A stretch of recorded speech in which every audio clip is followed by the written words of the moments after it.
Bismillahirrahmanirrahim. Assalamualaikum warahmatullahi wabarakatuh. Alhamdulillah wassalatu wassalamu ala Rasulillah. Habibina sayyidina Muhammad ibn Abdullah wa ala alihi wa sahbihi wa mawalah wa la hawla wa la quwata illa billah amma ba'du. Perkenalkan, nama saya Muhammad Miftahul Arifin. Saya berasal dari Kuningan dan saya perwakilan dari mahasiswa Sekolah Tinggi Agama Islam Al-Bahjah. Dan kami di sini ingin menyampaikan pesan dan kesan tentang pembelajaran daurah mantek dan akidah yang langsung diselenggarakan oleh Al Ustadz Angga. Yang pertama, kesan kami terhadap pembelajaran akidah dan mantek pada saat ini adalah beliau menjelaskan mantek dan menjelaskan akidah tidak hanya monoton terhadap kitab, akan tetapi beliau pun memberikan kepada kita pemahaman tentang permasalahan-permasalahan yang ada di zaman sekarang. Dan ini yang kami ambil dari beliau, ini adalah keutamaan beliau yang mana kami belum menemukan mungkin dari banyak asatidah yang mengajar mantek ataupun akidah. Pembahasan-pembahasan yang bisa beliau sampaikan sangatlah susah untuk kami temukan di kitab-kitab para salaf. Akan tetapi beliau memberikan kepada kami pemahaman-pemahaman tentang permasalahan yang ada pada saat ini atau zaman ini. Dan beliau pun memberikan kepada kami, di sisi beliau mengajar kami, beliau pun memberikan kepada kami rasa ghirah, semangat untuk bisa mendalami ilmu akidah dan mantik. Maka kami ucapkan kepada Ustadz Angga, semoga Allah Subhanahu wa taala memberikan kepada antum kemudahan, memberikan kepada antum panjang umur dalam ketaatan serta sehat walafiat, dan Allah mempermudah segala urusannya, baik urusan dunia maupun akhiratnya, terutama dalam urusan dakwah dan menyebarkan ilmu mantik dan akidah ini. Dan pesan kami tetap semangat, dan kami rindu untuk munculnya satu buku yang mudah dari antum, buku tentang akidah ataupun mantik yang akan muncul dari tangan antum, dan ini bisa menjadikan kami sebagai santri dan mahasiswa mudah dalam mempelajari ilmu akidah dan mantik. Kurang lebihnya mohon maaf. Wassalamualaikum warahmatullahi wabarakatuh. Assalamualaikum warahmatullahi wabarakatuh. Alhamdulillah wassalatu wassalamu ala Rasulillah Sayyidina Muhammad ibn Abdullah wa ala alihi wa sahbihi wa mawalah amma ba'du. Perkenalkan, saya Fahmi Zainal Mustafa asal Jakarta. Saya salah satu mahasiswa STAI Al-Bahjah Cirebon, ingin menyampaikan beberapa kesan dan juga pesan untuk Ustadz Angga khususnya dan juga rekan-rekan beliau setelah kami menjalani daurah bersama beliau dalam ilmu mantek dan juga akidah.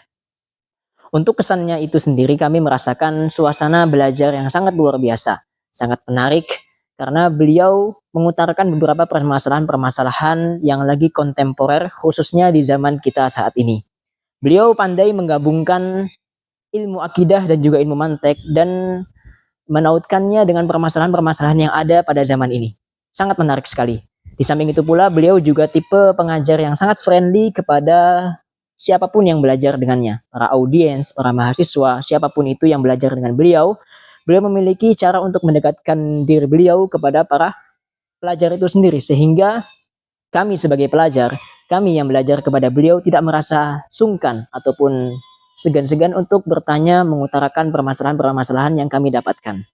Di samping itu pula, beliau adalah tipe pengajar orang yang memiliki kecerdasan interpersonal dan juga medlock, yang dimana di saat mengajar, beliau memiliki kecerdasan yang sangat luar biasa yang dapat memahami para audiensnya dan siapapun yang belajar kepada beliau. Beliau pandai dalam mengutarakan contoh-contoh, misal-misal di dalam ilmu mantek dan juga akidah, sehingga dengan contoh dan misal tersebut memudahkan kami untuk menggambarkan bagaimana ilmu mantek diterapkan di dunia ini.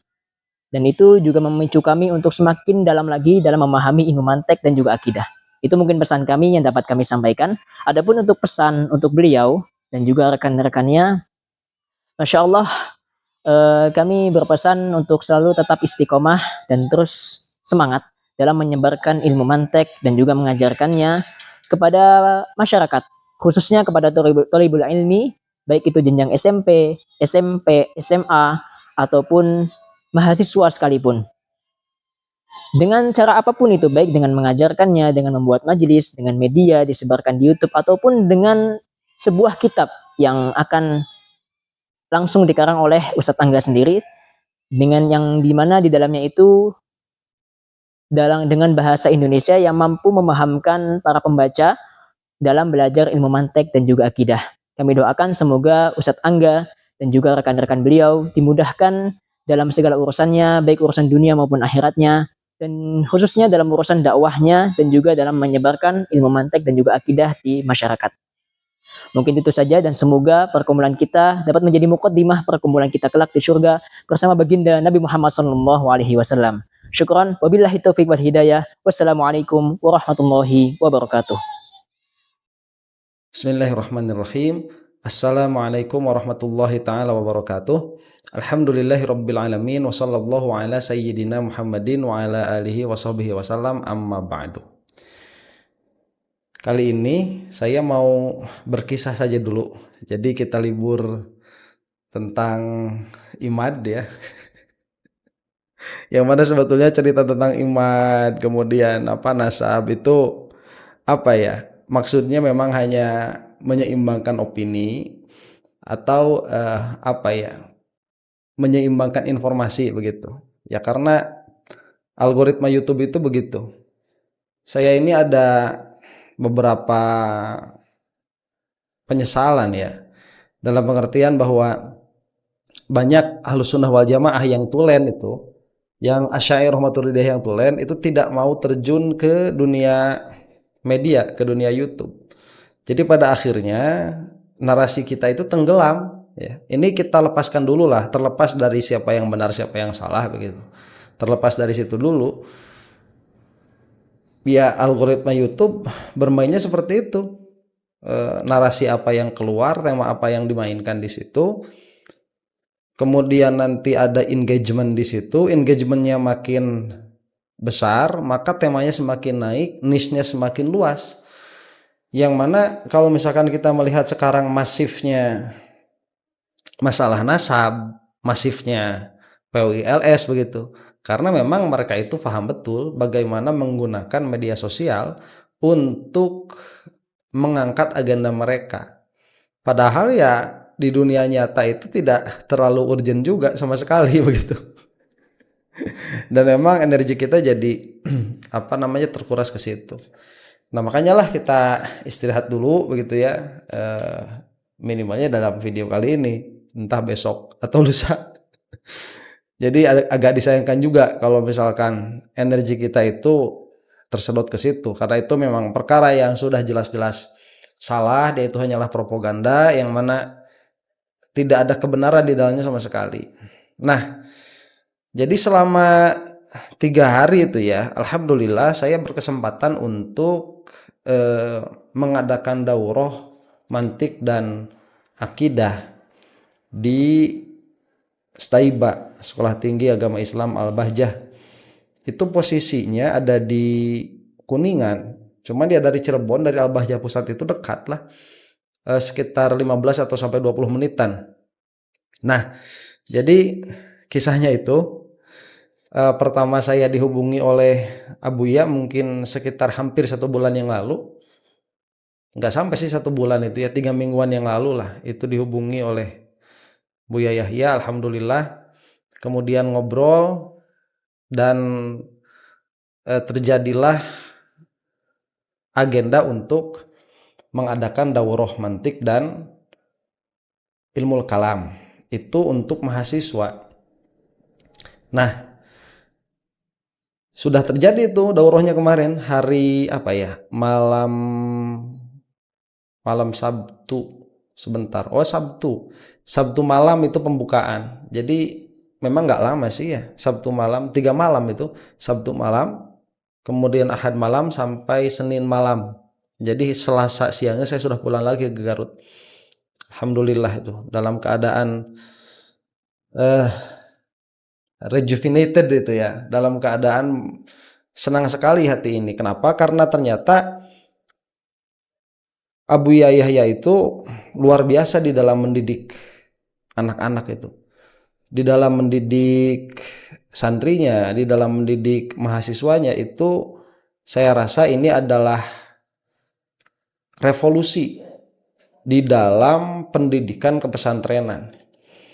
Jadi saya mulai dari mana ya ini ceritanya nih? Saya mulai dari sini dulu lah. Waktu mau berangkat itu ya, saya agak kebingungan apa materi yang mau disampaikan. Jadi salah satu ketertarikan Abuya terhadap saya itu adalah metode yang saya pakai. Jadi hidupnya mantik di dalam kehidupan sehari-hari. Karena memang mantik itu dia mengklaim dirinya sebagai ummul ilmi, itu sebagai ibunya seluruh ilmu, tetapi banyak sekali santri itu setelah mempelajari mantik malah tidak tahu kegunaan mantik itu untuk apa. Dan ini bukan isu lama sebetulnya ya, dan ini sebetulnya isu yang lebih urgent daripada membahasnya si Mukimad tuh. Ini yang isu ini dalam pengertian mantik itu tidak terasa manfaatnya, itu sudah menjadi perbincangan lama antara saya dengan guru saya di Tasik itu. Nah, qadarullah ya, dengan latar belakang yang saya miliki, karena saya ini bukan santri konvensional, jadi dari pesantren yang Muhammadiyah, kemudian banyak bersentuhan juga dengan memang yang katakanlah orang-orang yang bukan santri, dan memang tadinya juga tidak mengenal mantik sama sekali, tidak mengenal turos sama sekali, dan pada akhirnya sampai mengenal turos. Jadi ada bridge ya, ada jembatan nih antara salaf dalam pengertian salafi begitu, salafi yang asli tapi bukan salafi wahabi, antara pesantren salaf dengan pesantren modern. Itu ada bridge, saya alhamdulillah ada di antara itu, yang mana pada akhirnya tatkala saya itu belajar mantik itu langsung klik, ternyata memang betul ini adalah pola pikir yang selama ini berusaha untuk disampaikan oleh barat dalam pengertian Eropa begitu ya, ilmuwan-ilmuwan Eropa, tetapi mereka tidak mampu menguasainya dengan baik. Makanya yang paling dikuasai oleh barat dari ilmu mantik itu hanya istiqro'nya saja. Sedangkan logika murninya barat itu tidak terlalu menguasai. Dan saya mempertanggungjawabkan perkataan saya ini ya. Ya kalau misalkan beberapa kali kita itu melihat misalkan di dalam buku-buku logika yang dikarang oleh barat itu tidak senuans, tidak sedetail, dan tidak sepresisi kitab-kitab mantik yang dikarang oleh para ulama di situ. Nah, jadi ketertarikan Abuya itu terhadap saya adanya di situ. Nah, sehingga saya diminta oleh beliau untuk mengadakan daurah tidak dengan bahasa Arab, karena saya dari awal sudah menyerah begitu ya, Buya, kalau bahasa Arab itu saya tidak bisa berbicara, tapi kalau faham insya Allah saya paham, asal fushah Arabnya, dan berbicaranya tentang ilmu yang memang saya sering di situ, dalam mantik, dalam tauhid, fikih sedikit banyak begitu. Insya Allah kalau itu di dalam bahasa Arab paham, tetapi di dalam bicara saya nggak bisa. Dan memang Abuya tidak menuntut itu, gitu, tidak menuntut saya untuk berbahasa Arab. Jadi di Al-Bahjah itu berbahasa Arab, setiap waktu ya, itu harusnya begitu. Dan saya lihat itu memang teraplikasi dengan baik. Jadi bukan hanya gembar-gembor di luar, oh di pesantren ini harus berbahasa Arab, tapi ternyata di dalamnya tidak begitu. Enggak seperti itu. Di Al-Bahjah itu betul-betul dipakai bahasa Arab, itu dipraktekkan. Dan saya melihat itu ya di dalam beberapa hari saya di sana. Nah, dan mahasiswa-mahasiswa yang saya ampu kemarin di dalam daurah selama beberapa hari itu mahasiswa yang diajar oleh manatikoh dari Yaman, dari Mesir, malah ada yang lulusan Mauritania itu temannya Syekh Said Poda sendiri. Nah, makanya tatkala tahu hal itu saya tahu sudah sampai di tempat itu, saya agak minder begitu lah, kok ini ini berarti orang-orang hebat ya, dalam pengertian mahasiswa-mahasiswa yang mau ikut daurah saya ini bukan orang yang baru kemarin lusa belajar mantik begitu. Ini ya orang-orang yang sudah matan, sudah hafal, kemudian dialektika ilmiah dengan masyayikh yang hebat-hebat, itu kerjaan mereka sehari-hari. Nah, sehingga tatkala tahu hal itu, ini perut mual tuh ya. Terus saya tuh ngapain di sini? Itu yang suka ngajar daurah tahu lah ya perasaan itu. Jadi wow, yang saya hadapi ini spesies luar biasa begitu. Dan memang ya tatkala masuk, jadi karena saya blank, saya tidak menyiapkan dulu dari rumah apa yang mau saya sampaikan, karena memang saya tidak tahu audiens yang akan saya hadapi. Akhirnya sudahlah, yang namanya ilmu itu kan fisudur laisa fisutur ya. Saya tidak menyiapkan apapun begitu dalam pengertian metodologi untuk mengajar, apa ya tema yang mau disampaikan, tidak, karena saya harus mengenal dulu nih audiensnya seperti apa. Nah, kesimpulan ya dari 3 hari saya di sana, mereka itu orang-orang yang sangat cepat sekali untuk menerima pelajaran, karena tadi saya katakan dialektika ilmiah mereka itu sehari-hari ya memang dengan masyayikh yang hebat-hebat, sehingga saya itu tidak menyangka ya, tadinya kan daurah 3 hari itu, jadi maunya Abuya itu 3, 1 mantik selesai, 2 tauhid selesai, 3 jadal selesai. Saya sebetulnya tidak menyanggupi itu, saya menyanggupi minimal 2 begitu, maksimal 2 ya, apa ya, mantik dengan akidah dengan tauhid. Dan yang ternyata itu pun tidak selesai begitu. Mantik itu hanya selesai 1/4-nya. Tauhid, akidah itu hanya sampai mengenalkan matolibus sab'ah, itu pun tidak selesai. Kenapa demikian? Karena yang diberikan di dalam daurah itu adalah pendalaman begitu. Jadi karena mereka itu adalah orang-orang yang sudah mengetahui matan, kemudian istilah-istilah umum di dalam mantik dan tauhid pun mereka faham. Kalau fikihnya itu sudah advance ya, fikihnya itu luar biasa. Sudah jauh di atas saya itu fikih beliau-beliau itu mahasiswa yang ada di sana. Nah, karena ini adalah sifatnya apa ya? Memberikan wadah dialektika begitu, supaya mereka itu mantik tidak berhenti hanya di dalam teori dan hafalan, maka saya harus mengenalkan itu dari dasar, bukan sebagai mantik dengan istilah manatikoh, tetapi mantik di dalam penggunaan sehari-hari. Itu yang saya sampaikan. Jadi meskipun memang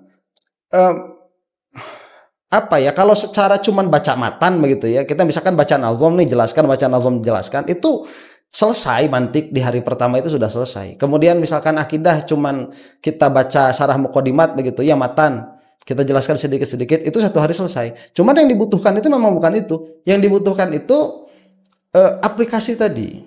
Nah, dan alhamdulillah ya, ini orang-orang apa ya, hidden gem itu, mutiara-mutiara terpendam itu. Kita patut berterima kasih kepada Abuya. Jadi alhamdulillah ya, masih banyak orang-orang itu yang peduli terhadap fardu kifayahnya agama Islam. Ini kalau misalkan kita itu tersibukkan kayak sekarang itu ya, sibuk dengan tambang, sibuk dengan politik, kemudian sibuk dengan narasi-narasi yang dibangun di media sosial, itu pada akhirnya Islam itu terlihat kerdil ya, terlihat sempit begitu. Padahal kalau tema-tema seperti ini yang kita angkat, kita jual lah katakan begitu ya, saya kira Islam ini akan mendapatkan harumnya kembali, akan mendapatkan wanginya kembali. Makanya saya ini kesel banget itu sama orang-orang yang memang mengkerdilkan pesantren hanya karena model pesantren yang mereka kenal. Karena model pesantren yang saya kenal yang di Al-Bahjah itu berbeda sama sekali dengan model pesantren yang digembar-gemborkan oleh orang-orang yang katakanlah liberal begitu ya, yang tidak suka terhadap kultur pesantren di dalam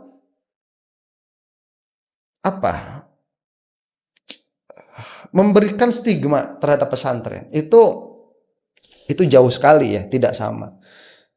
Jadi saya himbau, bukan saya himbau ya, saya ajak kalau begitu kepada penonton untuk sekali-kali coba pelajari ya bagaimana Buya Yahya itu di dalam visi pesantren beliau itu lain tuh. Ini nanti kalau saya punya izin dari beliau nanti akan kita bicarakan ya tentang hal itu. Jadi visi beliau itu visioner sekali. Ini adalah revolusi pesantren, bukan sudah. Jadi sekarang pesantren itu kalau dulu ya kan ada pesantren salaf, ada pesantren modern begitu. Ini enggak, ini sudah terjadi revolusi karena memang ini saya berbicara abstrak begitu ya, karena saya belum minta izin kepada beliau tuh untuk membicarakan obrolan pribadi. Ada circle, ya banyak circle di situ. Ada circle untuk orang-orang yang memang cukup fardu ain, yang penting mereka itu selamat dunia akhirat. Kemudian di sini ada circle, misalkan orang-orang yang untuk masuk ke mana itu ke ranah sosial di masyarakat. Kemudian ada circle yang memang ditempa khusus untuk menjadi alim. Dan beliau itu nggak tanggung-tanggung tatkala mencetak calon-calon ulama besar ini, nggak tanggung-tanggung beliau itu disediakan tempat yang khusus.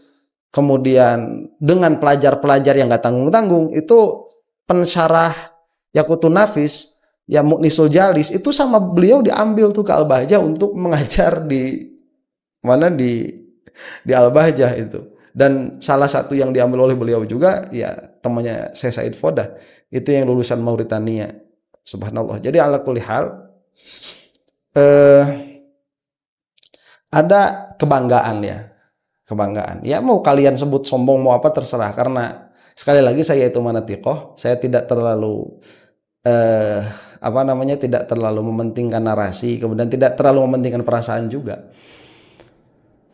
Ada kebanggaan tatkala komunitas ilmiah itu mengakui apa-apa yang ada di dalam diri kita, yang kita usahakan selama ini begitu. Jadi karena saya itu bukan produk dari pesantren yang konvensional, saya juga bukan produk dari kuliahan yang memang misalkan belajar ulum akliyah, bukan. Saya itu bukan produk dari kedua sistem konvensional ini. Karena memang belajar selama 10 tahun itu ya istiqomahnya mungkin, konsistennya mungkin 3 atau 4 tahun. Cuman selama ini sudah 10 tahun saya menggeluti turos itu. Itu akhirnya terlihat begitu oleh suatu komunitas pelajar yang bukan sembarangan.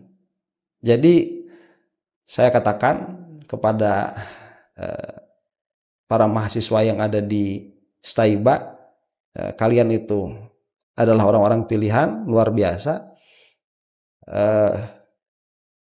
Seriuslah di dalam belajar, mumpung masih muda, waktu masih amat sangat panjang, kesempatan untuk belajar masih amat sangat terbuka lebar, fasilitator di sana itu amat sangat mumpuni dan mencukupi.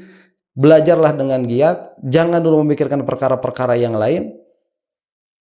Tanamlah diri kalian sendiri, insya Allah pada waktunya itu kalian akan berkembang, akan menjadi tinggi dan menjadi besar, dan akan mengeluarkan buah-buah yang didamba-dambakan oleh umatnya Rasulullah Shallallahu Alaihi Wasallam.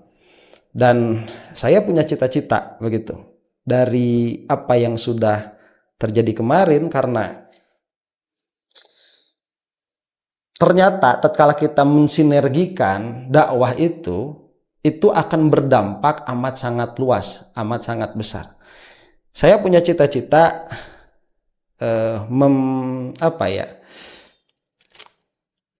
membumikan lah, kalau kata Gus Dur begitu ya. Atau menyebarkan. Jadi kemarin itu ada yang nanya sama saya, Ustadz, cita-cita Ustadz itu apa begitu? Saya jawab begini, ada cita-cita yang